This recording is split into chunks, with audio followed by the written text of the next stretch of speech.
Welcome back to the Contacts Coaching Podcast. We're joined today by Phillip Thomas Jr., head women's basketball coach at Butte College, just south of Chico State University, well north of Sacramento.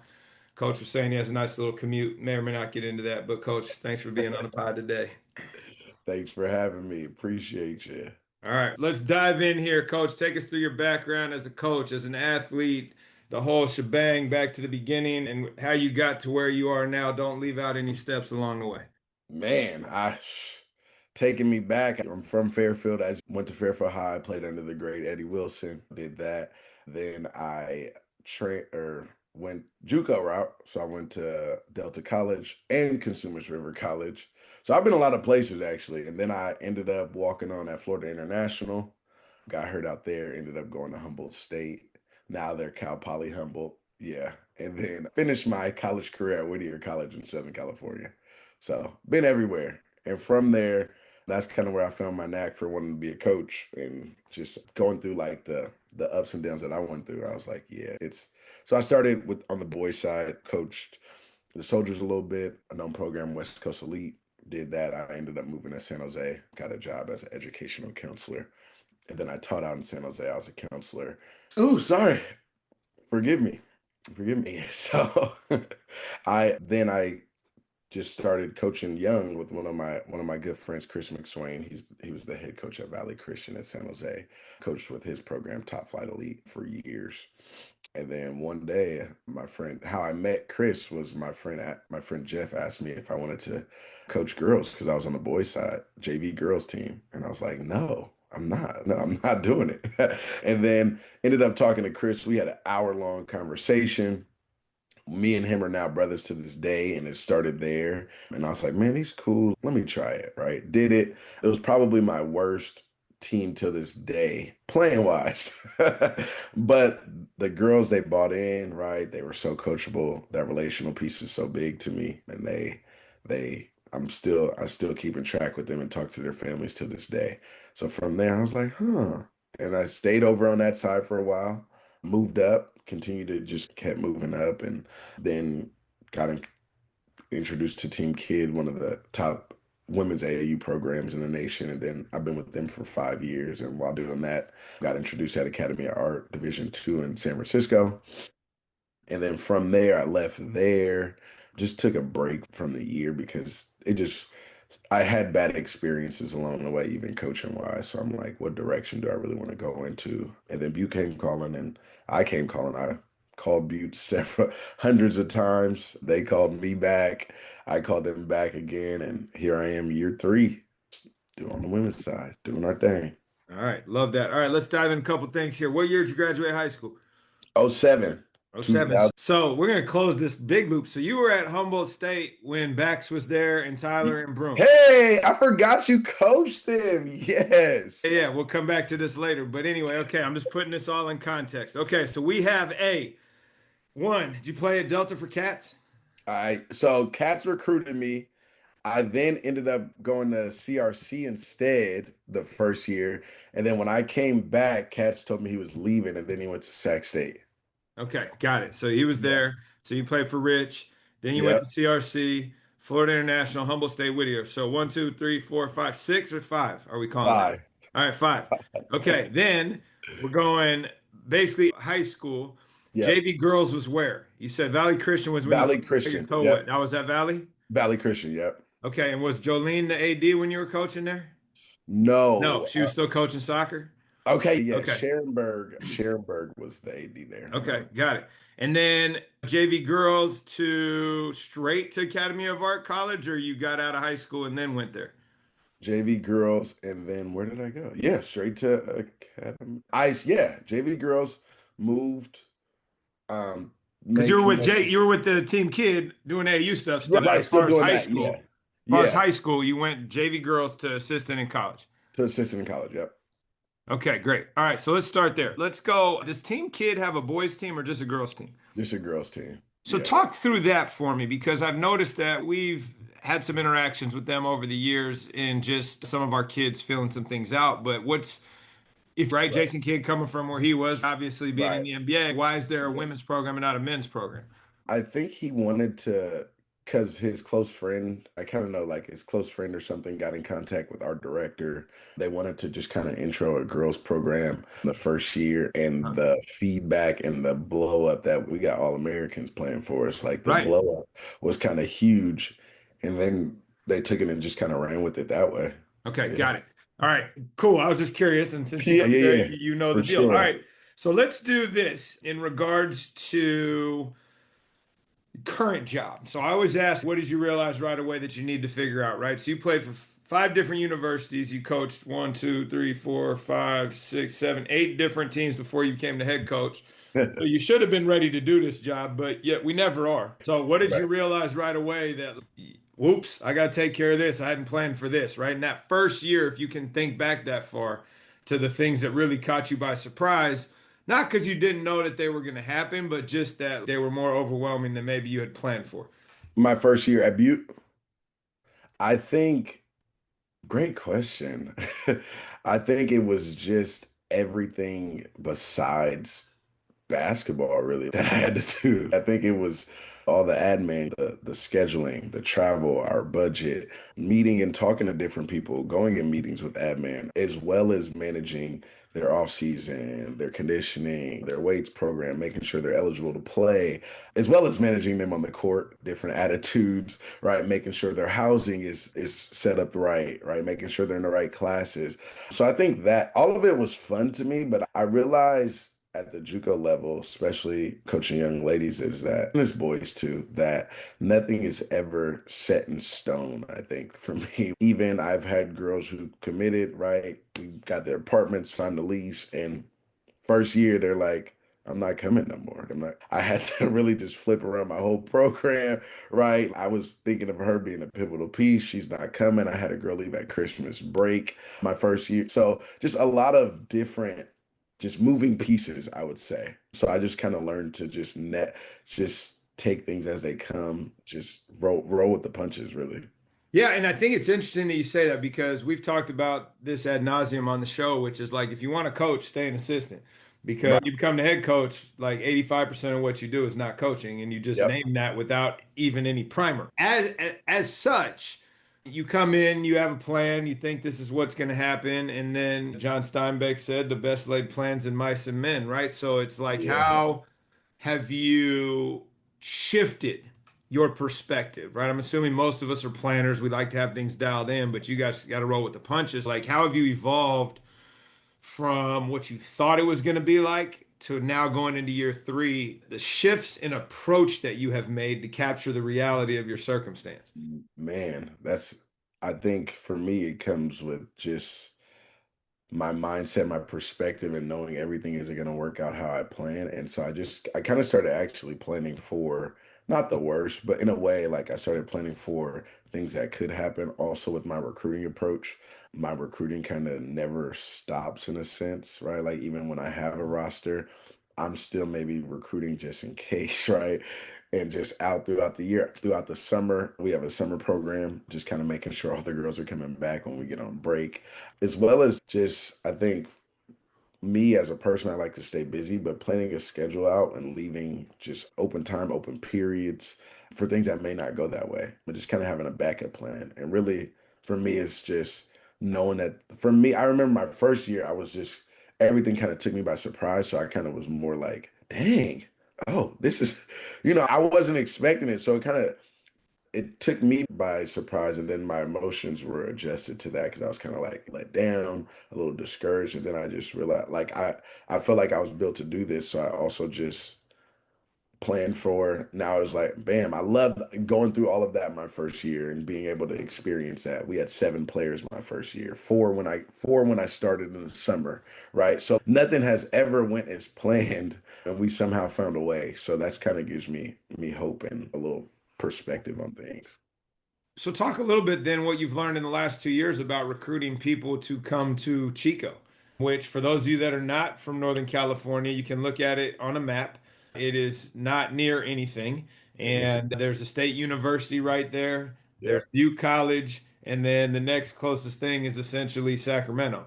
What is your approach to recruiting? How are you trying to get people to come? And what does it look like in your backyard? Are you like doing local stuff? Talk me through that evolution. Man, I did local my first year because it was so late. And then I kind of started branching out, being on the AAU circuit and stuff. And I just kind of was filling out the land of the lay, really, right? And Chico is a college town, right? So Chico's a college town. People love Chico. So usually encouraging them to come see the town, come view the campus. We have a beautiful campus.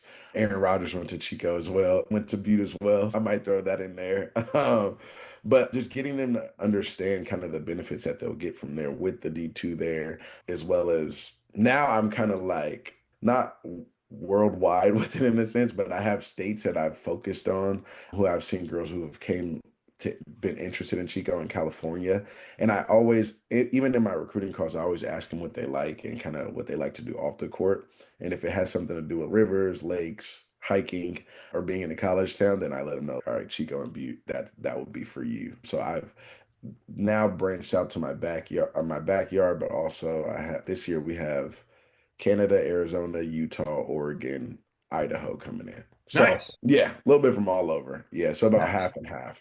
How much have you been able to lean into, say, Coach Fogel's experience, or not a Bishop's back at Butte, his experience, and pick their Yeah. brains on like, hey man, what do you have to offer? I'm just getting my feet wet. I've been doing this for a while, but this is my Yeah. first real go at bite at the apple here at the junior college level in Chico. What have you been able to learn from not those two, but anybody else in the circle that's up there that you could pick their brain? Yeah, those two are probably the most. Vogel's been real great at calling me, reaching out, checking in on me. I'll go watch his games and see how his coaching style is and see how he does.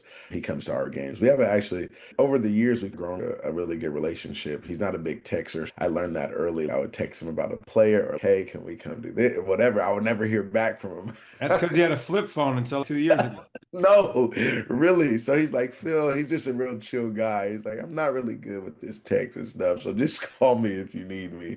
So we've grown from that and just picking his brain about how he sees games and the pace that they go at. And that's why I love watching them. And actually his girls, they come to our open gym in the off season. They came to our summer workouts. So we work really closely. And Rob has been great. He's it's dope that he came in and he's a basketball guy and he's sharing with and he told me straight up from the first day, he's like, I'm not here to tell you what to do. If you ever need anything, I'm here. I'm here. So just having that open door policy with me, he'll come to my practice, sit in. He won't ever say anything about coaching me up or anything like that. But it just left the door to realize he's not trying to step on my toes or tell me how to coach. He has insight. So now I really, Rob's my guy. I go in his office whenever, whenever I feel like it, right? As long as he's not in a meeting or something, and he's like, what's up? What you got for me? We talk basketball. We might be in there for hours sometimes because he loves it. And we're just talking hoop, and he's giving me good insight on practice, game planning, like down the stretch, all that good stuff. So it's been great. And what have you done to expand, let's call it, your network within the coaching community, since you probably had a pretty solid one within the AU world and the Right. traveling, but now you're in the education space, right? And you've got, hell, you say you live in Roseville, Baxter's down the road, you've got the Yeah. Folsom Lake people, right? You've Yeah. got all these resources at your disposal. How have you leaned into developing your network? Because one of the things I've found is that newer coaches don't spend as much time as they should on that aspect of their development. Talk a little bit about your evolution there. That is actually, yeah, I've noticed that as well. I think for me, it's just kind of my first year, especially So I moved from San Jose to Roseville 3 years ago. So my first year, probably my first 2 years, I was probably at every event out and about, not high school event, high school games, talking. Some of the coaches I'm closer with, even like for instance, I would Allie at Folsom, me and her, that's my dog at Folsom. So I would call her, ask her something. Gina at Delta has been so helpful. She calls me, she checks on me. I call her, she'll ask me about a girl. Gina actually asked me for my coaching perspective, which for me is dope because I've been in the game so early and she's been in it for 34 years. And I was like, wow. So for me, it's like just putting myself out there and showing them what I could do in my culture. And then even for recruiting purposes, I go to these events to recruit girls, but I'm also the first. I'm not shy. So I'm the first one that's going to go up to you. I'm going to introduce myself. Hey, I'm Coach Phillip. I'm at Butte. Oh, you're the new Butte head coach. I've been there here. Whatever you need from me, or I just want to be there, be a resource for you from, but I also want to learn, right? So I'm just learning the land of the lay, and I don't hesitate. Even for my girls getting recruited, I would go up to, let's say, a Sac State. I'm like, hey, I'm Coach Phillip. I got a girl for you. This is kind of what I've been doing, my background. Would love to keep in touch. And then we'll get on a call or something, or I'll text them and we'll figure something out just to build those relationships with these coaches and let them know I know what I'm doing, what I'm Funny. So then, if you talk about that and how you've built these relationships, how are those now showing up back in your gym? What have you taken from those in regards to applicable between the line stuff? But then also, you mentioned the word culture, off the court stuff. What have you gleaned from all of these conversations and this network that you're growing? to really you have to the biggest thing is you have to establish a culture, right? I think I was able to been able to go to a lot of D1 practices, a lot of Division 2 practices, and within that I've seen how coach or how players respond to coaches, how coaches approach talking to players, right? Even if it's my way or not, like negative or positive, I still take something from it, right? So I've just been trying to be a sponge, right? I think for me, even going into year 3, I want what things I think I was lacking as a coach is I want my transitions to even be better. I want those things to be better throughout practice, right? Off the court stuff, letting players know you're a representation of Butte, yourself, your family, and just holding, even taking things from coaches, right? Talking to them about how they handle this instance off the court, right? How they do study hall, and just I think taking little things, nuggets from different coaches, and then putting my own twist on it and who I am as a person and make it reflect me. So then what does culture look like, right? It's a buzzword that's pretty meaningful or meaningless depending on Right. how you can articulate it. For And sure. one of the things that I'm always curious about, and we can circle back to this question, but were you to leave tomorrow and go somewhere else, what's the best thing you do in your program that would come Right. with you? That's tangible, right? Not like this philosophical mumbo jumbo, but something that Right. like you can offer the universe and be like, y'all try this. This has been Right. transformational for me. And then from that, drill down on no, what is the Butte basketball culture? What does that mean to Coach Phillip? And here's what we do, and here's why we do it. And the kids can they know this, and here's how it carries with them. But start with that piece that you would take with you. I think for me, it's probably just lessons and life lessons. And I think the girls know as well as everybody. For me, it's bigger than basketball, right? So that's kind of what it looks like for me is like, I'm gonna teach you things or my what I try to establish in people, players, anybody, right? Like I believe you could approach basketball in a way to be yourself, but also my biggest thing is about life, right? I want you to be able to if you leave Butte, like you said, if you leave Butte tomorrow, I want them to be able to take away like a lessons, right? But I'm going to, whatever career I go into, whatever I do with my life, I know that Coach Phil prepped me for that because I know that he's gonna hold me accountable, right? So I like accountability, right? I'm big on punctuality. I'm big on those things. I'm gonna make you, and like going down the view, like I'm gonna make you comfortable, but in the most uncomfortable way, in a sense of like I'm gonna push you to your limits because I feel like a lot of coaches, right, and not even a lot of coaches, right? I won't even speak on a lot of coaches. More so, just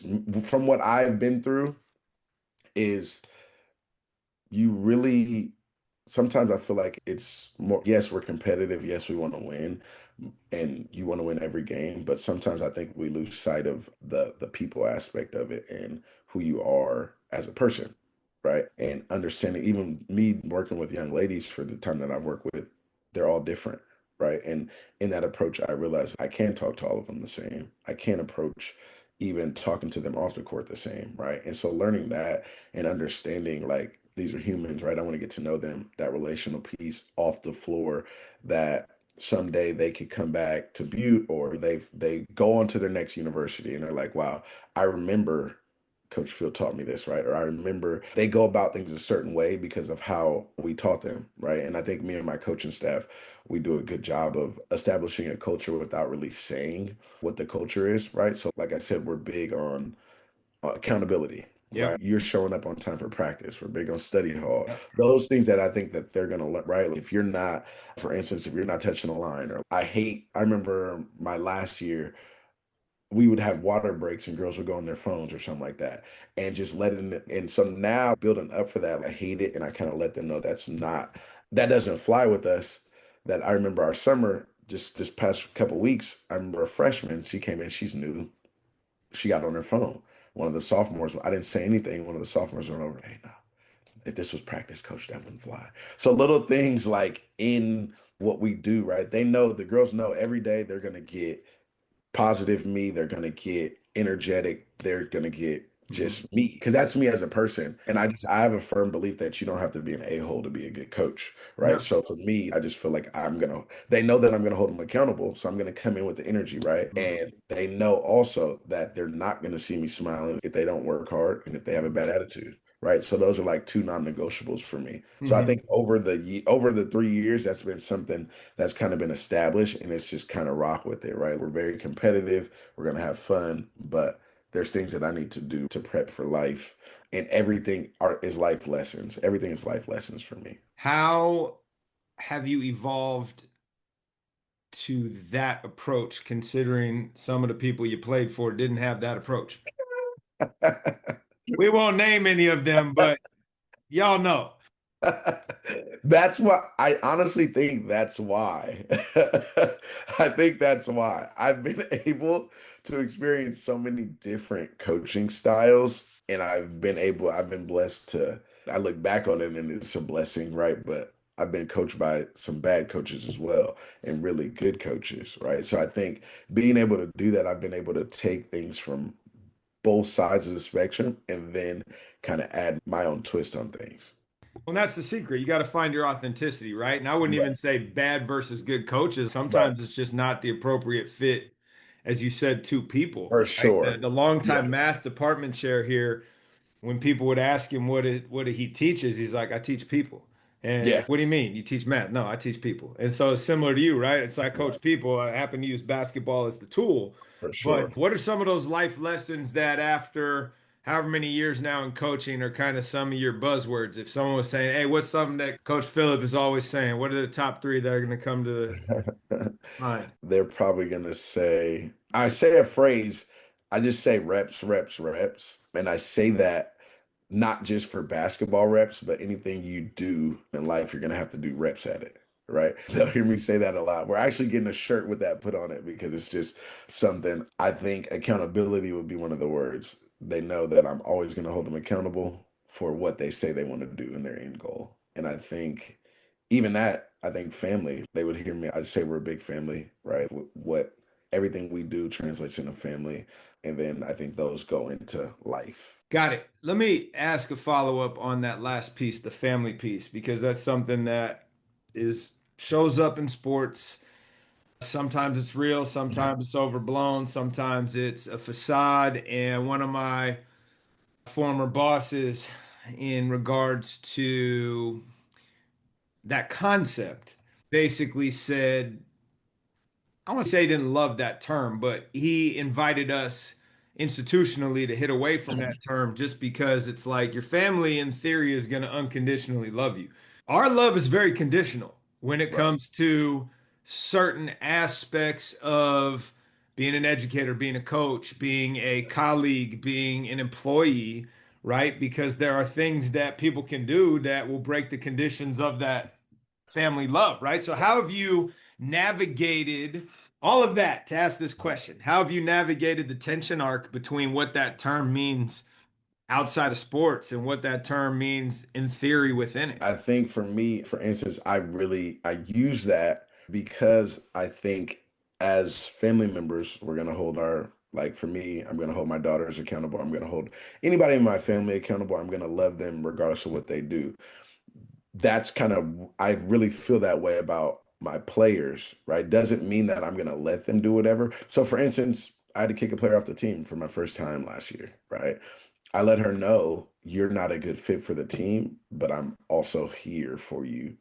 Anything else, right? Like when she didn't have her classes for the last semester, I didn't just let her just because she wasn't on the team. Hey, make sure you get your classes, right? Are you okay moving out? She went back home. Hey, everything's all good? Just wanted to check on you, let you know I'm still here for you. I had one of our best players who's here, who's coming back, very talented player. She came to Butte, left, right? Didn't tell me, left, and then ended up telling me. And I let her know I'm not mad, right? So for me, at the end of the day, it's not about me.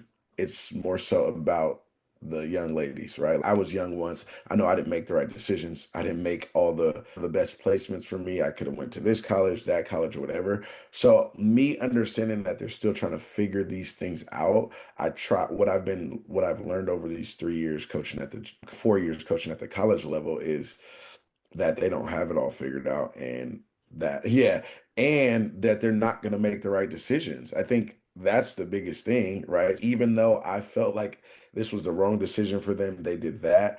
I also just take a step back and try to remove my emotions and understand you're not going to make it. Even if I tell you, your parents tell you whatever. And the girl who played for me, she ended up leaving, going to two schools, ended up coming back to me. And I welcomed her with open arms. I said, I'm understanding, right? Like I said, hey, you had to go do your thing. You came back. Just know I'm not taking it any easier on you. Nothing changes, right? You have to build your trust with me, right? Those type of things. But this is what you want to do, and you want to help get a scholarship. I'm all for it. So within that, I understand that yes, I'm going to be let down, but that doesn't change as a person, as for you as a young lady, how I feel about you. No doubt. And I also think you said something important. It's like they don't have it all figured out, but that's assuming we do. We know what the hell's going on half. We're still trying to figure it out at 51 and however old you Yeah, are, 35. It's like, yeah, okay, how do you then take your own experience on your journey of being at five different places and use that to inform your approach to coaching kids, right? Because yeah, it's not that the grass is always greener, right? Sometimes right, decisions are and opportunities are whatever it happens to be, but it's not like you had a linear path. How do you right. use that to inform your, let's call it your advisory program to your athletes? I think that's what and I always tell them that. And they're like, Coach, you've been at five schools, blah, blah. I'm like, yeah, things didn't always go my way. I didn't always make the best decisions, right? I clashed with some coaches along the way. And that kind of gives them perspective when they're going or thinking about doing what they're doing, right? And that's another reason why I kind of sit back, and if a girl leaves or she leaves and comes back, I get it from a sense that I literally did it. I was at a JUCO. I had a JUCO coach his first year coaching, right? And I'm used to coming from Eddie Wilson, right? And we have a structure, we have a standard, we have things set, right? Winning culture, right? He has things set to the T, and I come to this program and it wasn't like that. So it kind of took me off balance, right? And I wasn't really expecting that. So then I left and went to a program with cats that was more like kind of like Fairfield in a sense, right? And then I got there, cats left, and then played for Russa and then went on my way. So I share those. I What I do is I share a lot of experiences with the girls without telling them what to do. Because yeah, that's what I try to do is give them their own decision, like make your own decision. But this is kind of what it went for me, or I wish I would have did this, right? And then I think that helps give them clarity on the court, off the court. But even as you're explaining that, I wish I would have. It's like each of those stops was informative for your For journey, right? You're sure. not doing what you're doing had you not gone through that. How do you use that to help them understand that well, we already said none of us have it figured out. Yeah, There's an aspect of trial and error in this thing. yeah, yeah. And that's what yeah, I think going through all those stops, it helped me become a better coach. I feel like better person, and be able to give to them. Because I think if I didn't go to these stops and I didn't make all these wrong and right decisions, I think as a coach, I wouldn't understand sometimes what these young ladies are going through, or when they leave, I might be more mad or something like that. And I think even talking to them, hearing about other coaches, or even my assistants, sometimes I have to let them know, hey, these are young 18, 19, 20-year-old girls who are figuring things out, and they need help along the way, right? And I'm not saying I can never hold their hand, but I know that I could always give them the real, and I'm always gonna hold them accountable, right? You said this, you did this is what you got to live with, right? For instance, I have a player, she got a D1 offer, right? And decided to come back to Butte. for another year. And I gave her the pros and cons, right? I never told her what to do. She's, Coach, what should I do? Coach, should I do this? It was never, you go take the scholarship. I said what I would do. And I also gave her the pros and cons of coming back to Butte. And I said, this is what you got to live with. This is your journey, right? I'm removed from it. I already hooped. So do what you want, but this is what I give you, right? That last thing you said is really interesting because I feel like once you are comfortable making that statement, your ability to have positive impact goes through the roof. And that statement is, I had my turn. This is Right. your journey. Because a lot of us, as we get started, I don't say we're trying to relive our own deal, but we still feel like we're in the middle of this thing when really we're just kind of the guide on the side here. And there's this point that you get to where it's like, my turn is passed. Like, this is yours. And so, Nat, talk a little bit about when you realized that, when that shift happened for you, and how that kind of opened the doors to the impact that you've been able to have since that moment. Yeah, I think just realize honestly it hit me early in a sense, like realizing like I'm not playing no more. I'm not going to NBA. Like none of those things. I think it started to settle in. Like I just want to give back to these young ladies. And even being on the boys side to start, I was able to coach a lot of good young boys. And even then I'm like, I seen their attitudes, and I think it helped me with girls as well. Like I seen their attitudes and them all wanting to go to the league and all wanting to go to the NBA and stuff like that, and just kind of help giving them perspective and understand.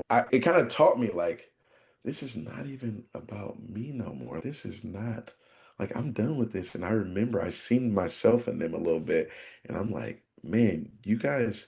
So I kind of just started taking on that mentorship, like even outside of coaching, like, hey, I want to help give you the most perspective I can give you from my experience and while coaching that you can take. And even if you don't go to the NBA, let's say you do, right? Even for the young ladies, they go to the WNBA, whatever they do, and be able to just to help them that they could take something that I've taught them in these 2 years and use it in whatever career they go to in life. Because I think even for me, I've been blessed with great coaches that have taught me things throughout my time through basketball that has helped me be a better coach and a person. What's the math on who's going to go play at a 4-year college versus a professional career? So Right. 99.9% of the people that you coach, the ball is going to stop bouncing before they're ready for it. And Yeah. how are you preparing them for the next phase of that life? In that, you mentioned that you go watch some other practices of other basketball coaches. What about outside of the discipline of basketball? What's your experience there? How have you looked outside of that vacuum to try to bring in some other perspective? Outside of like basketball in general, Yeah, anything? listen, so here's my deal, and I'm gonna give you this because you haven't listened to me vent on this show for years. But I'm gonna get your perspective on clubs versus other stuff as well in a second. But Okay. ultimately, like the youth sports industrial complex, as I call it, has been taken over by the perpetual chase for a dollar. Private equity is involved now. It's about share prices. It's about driving participation, not because it's the thing that's in the best interest of the kid, but it's in the Yeah. thing that's in the best interest of growing the bank account. So ultimately, we have gone from a place where even 20 years ago, when you were going through school, it was perfectly normal for people to still be, I'm gonna play football, then I'm gonna play basketball, I'm gonna play baseball. Right. Now at the larger schools, those kids are an anomaly. At my school, where I have 520 and I need everybody to do everything, we can still hold on to that, which then forces our athletes to play different disciplines. It forces our coaches to go and watch them play other things. And then maybe, oh, wow, the water polo coach is doing this. I never thought that I could do that in volleyball. Let me think about that. So that's the genesis of the question is like, how are you expanding your view beyond basketball to grow as a coach versus, let's say, a clinician? Oh, that is, man, that's a great question. I think, like you said, watching different sports, talking to different coaches on campus. Our baseball coach, he does a lot of different team bonding things with. So for me, I've never been I know team bonding is important, but that's not my niche. I'm just not good at that stuff. So our baseball coach, he does a good job of that stuff. So I try to take little tidbits from him. Also, even things that, for instance, that my wife would do at home with my daughters, just seeing how she interacts with them or plays with them or takes them to different events and goes and does that. I think I've learned from that. And I think even picking up gyms, right? I'm a sponge, right? My daughters are in gymnastics and swim, right? So I think even watching them and being like, oh wow, oh wow, the way she's handling this group of, and my daughter's four, right? Of 4 year olds, right? And I'm like, the way she's handling them. Ooh, and then I think then it just gets my mind racing, right? And I'm like, okay, I can do this with the girls, or even just gives me perspective on how to handle a group of young ladies at the college level. Yeah, I think for that is just it just comes in different experiences. Is there anything in particular, like you just said, I'm watching this coach deal with these 4-year-olds. Is there anything Right. that you can point to over the years and say, I specifically stole that from this thing? And not again, like we usually talk about in basketball. I watched Fogel run us out of bounds play and I took it. But no, Right. like I watched this person coach my daughter in gym and I started doing this. I think probably how the instructor gets their command, even when things are going crazy, and settles them in. Yes, it's getting their attention, but it's also, even then, it's in a sense of like, I'm reprimanding you, but I'm also letting you know, like, I love what you're doing in the same sense. So like, for instance, let's say my daughter's running and going crazy or Yeah, whatever, yeah.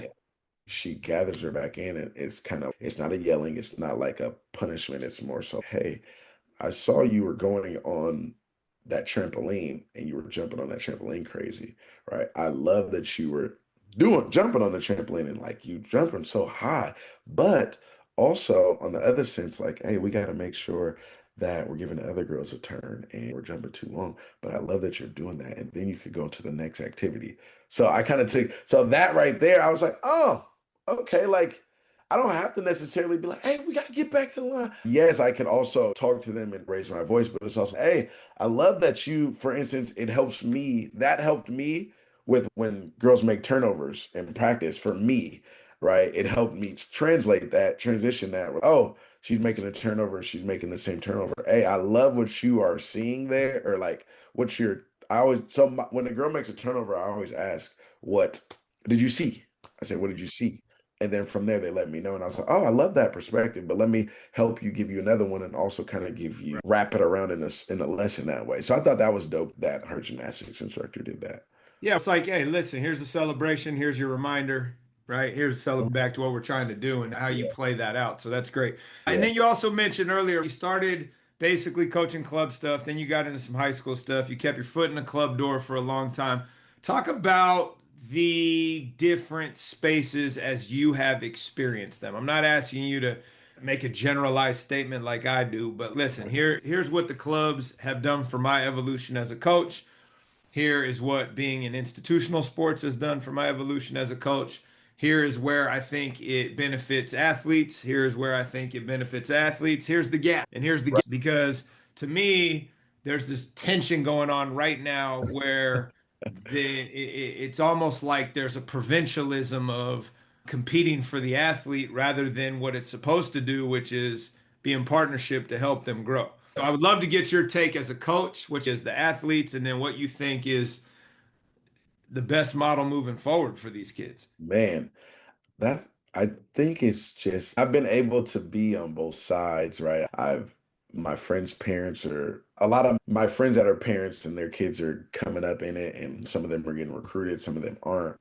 For me, I just think it falls, we start losing perspective again on the development of the child, right? And the AAU scene and being part of different institutional programs, I think as well, even that, I think it's a lost perspective on what can you do for me instead of what the best benefit is for the child. For instance, like me being in the AAU scene, I think depending on, and that's again, I've seen a lot of programs, I've seen a lot of different coaches, so it's just tough in a sense. Like a program, like for me, I always notify the program who's there for development, or just, all right, you're gonna play a bunch of games and you're not really gonna develop, and I'm gonna just put you in a bunch of tournaments and take money from you, or we're gonna, But that's become the American approach to club yeah, sports.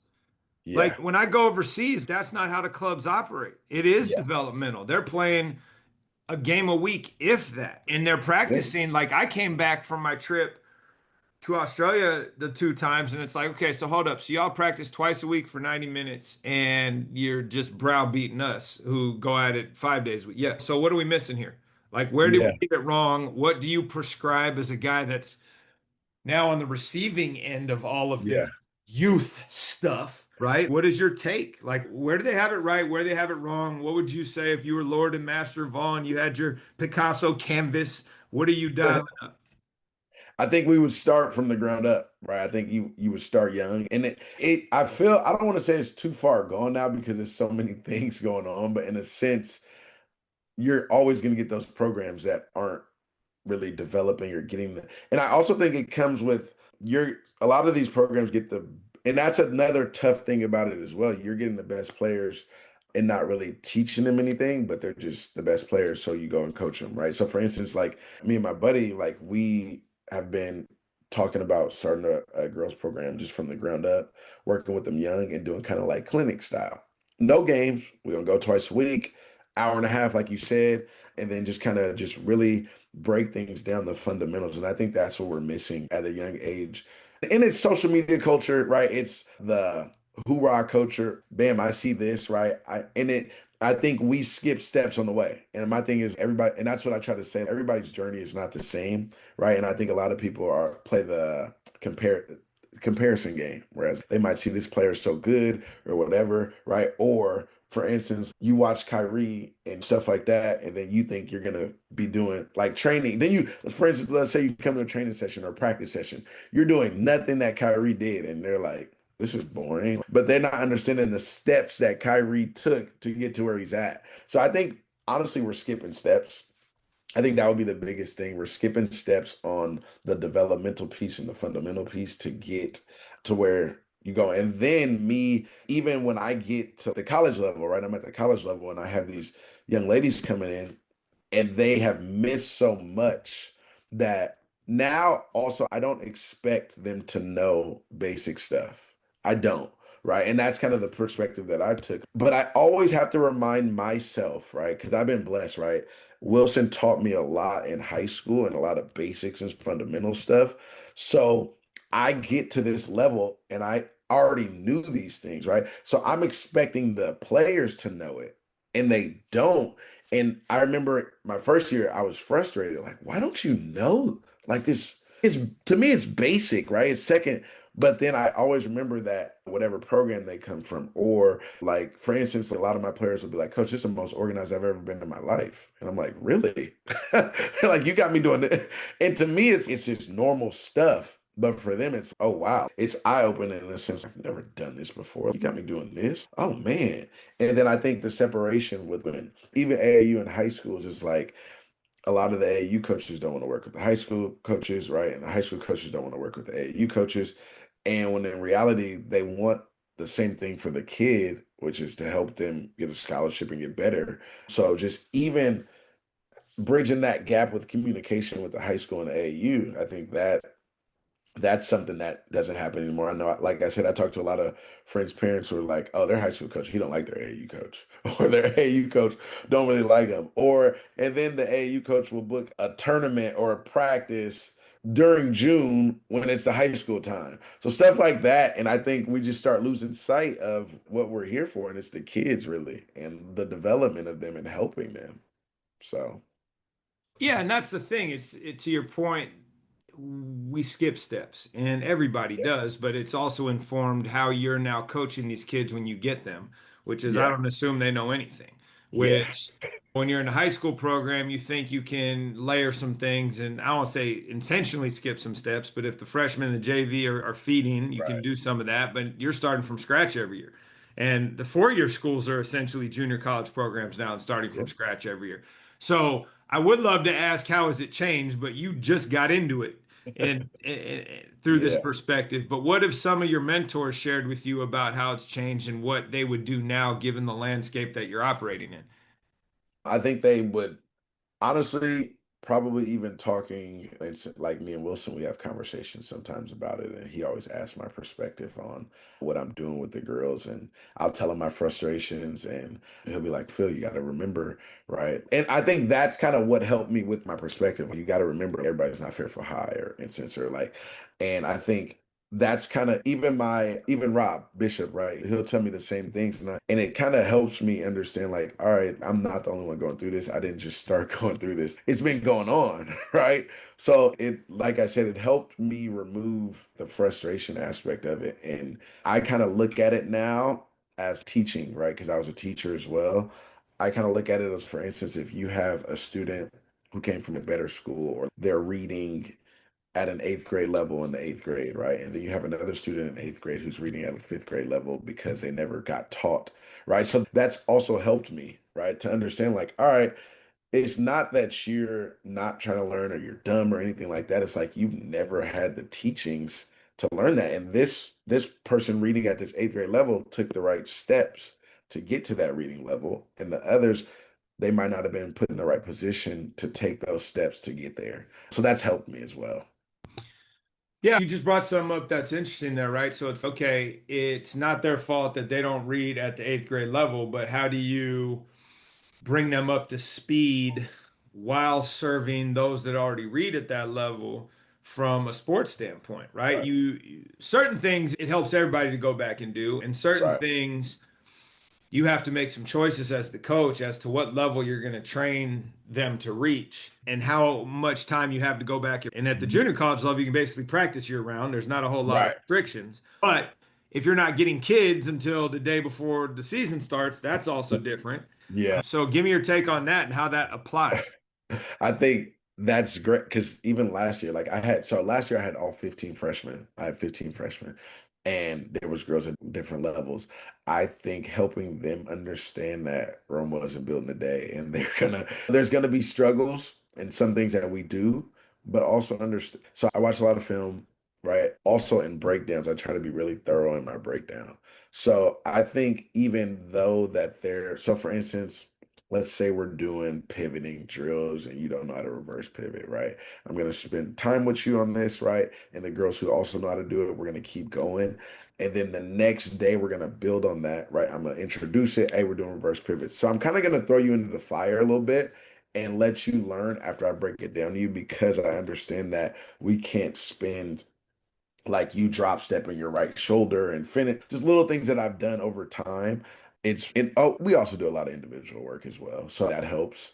But I think throw developing them, throwing them out there into the fire and helping them just learn on after it was taught and then kind of get them to understand this is what it's going to be. Right. This is the level, like this is kind of the standard. This is the pace that we're going to be at. Right. I'm going to teach it to you slower, but when you get out there, it's going to be at that pace. And then you're just learning at that pace instead of coming down, right? And not necessarily bringing everybody down with you, but instead of me going slow for you all the time, right? This is kind of where you should be at and where I want you to be at. So kind of teaching it at that after that we break it down.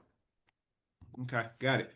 Let's wrap up with this, coach. So, the question, what is something you have most recently changed your mind on? And the context is in a world that is constantly moving, yet the algorithms and the politics of the world now either force you into an echo chamber or criticize you for challenging your belief system.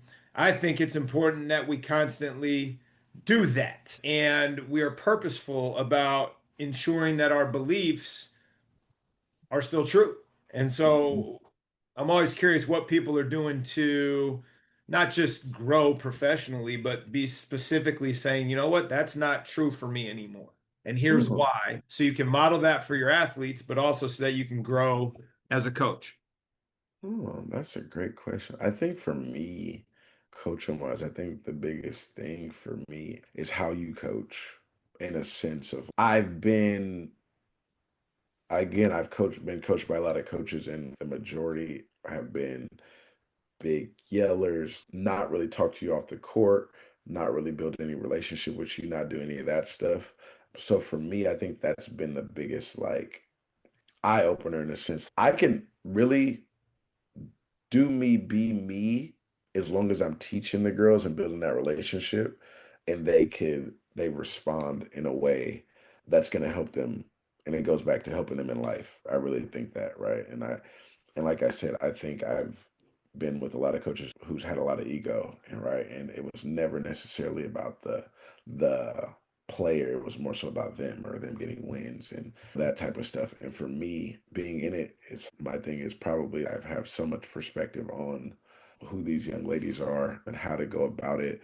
Even in the coaching world, I've had coaches who don't like me, right? I've had coaches who've talked about me, right? Because I'm coming in and I'm gonna see them. I'm gonna smile. I'm gonna say, "How do you?" That's just me, right? And they might think that it's something fake or it's like a facade when in reality it's just me, right? And then somebody might tell me, "Hey, this coach doesn't like. They think you're trying to be cool or whatever." I'm like, "All right, that's cool." And for me, it's just it doesn't bother me because I know I'm being my authentic, true self, and I'm not in coach. I'm not in coaching for the approval of any of the other JUCO coaches around me or anybody who doesn't know me as a person, right? I'm here for these young ladies. And as long as they know who I am and what I'm bringing to them and that I'm being authentic with how I approach them, I think that's all that matters. So, yeah, just getting perspective on a whole new light and a whole new world. No, I think that's good. And I think what you just said, I'm not in it to compare with anybody else. I'm in here to try to move the needle and help some people grow. And I think as long as people are constantly getting to their authentic approach, it's important. I also think you offered something that is a good reminder, which is just saying hello to people on occasion goes a long way. I had one of my assistants mentioned something this summer to me about one of our kids that's not one of my players, but he's on the one of the other teams, and it's like, yo, so thinks you don't like him. I'm like, huh? I don't even talk to the kid. It's like Yeah. exactly because they come by and you don't say anything, and it's okay. I'm just going about my job, but I'll make sure I start saying hello and doing some other things, and it's like Right. the power of that interaction. I think we forget often. And I would say that my former assistant, who's moving down into the dean's office, told me Friday, he's the last few weeks you've seemed different. You've seemed a little bit lighter. You've seemed more engaged in certain things. And it's like, good, that's good feedback. I need to continue to Right. practice that. And Yeah. so for all of us, just the simple power of a hello can go a long way, especially when you're big man on campus and you're one of the coaches that they see and they're Right. trying to navigate the world as maybe a new kid to the place. So I Right. like that you said that. I put a little bow on it for you, but anything else, any parting shots that you want to offer the world, I think, I log mean, off. even building off of that, everybody's going through different struggles and different things that we don't know about, right? That hello might have changed your day. That might Hmm. have been, and it's just kind of that gives like my life perspective gives me perspective in coaching, right? Yep. And understanding, yes, people are going through things, they're navigating things. It's rough out here, right? And understanding that they might not handle it the same way that I might handle it, but if I could help them in any way, just give them any light to help them keep going, Yeah. right? Then that's what I'm gonna do, basketball or not. Yeah, man. It's rough out there in the 95965. You gotta be careful. You never know what emotions are gonna crop up on you. But nah, man, I Sure. appreciate you taking the time on a Sunday.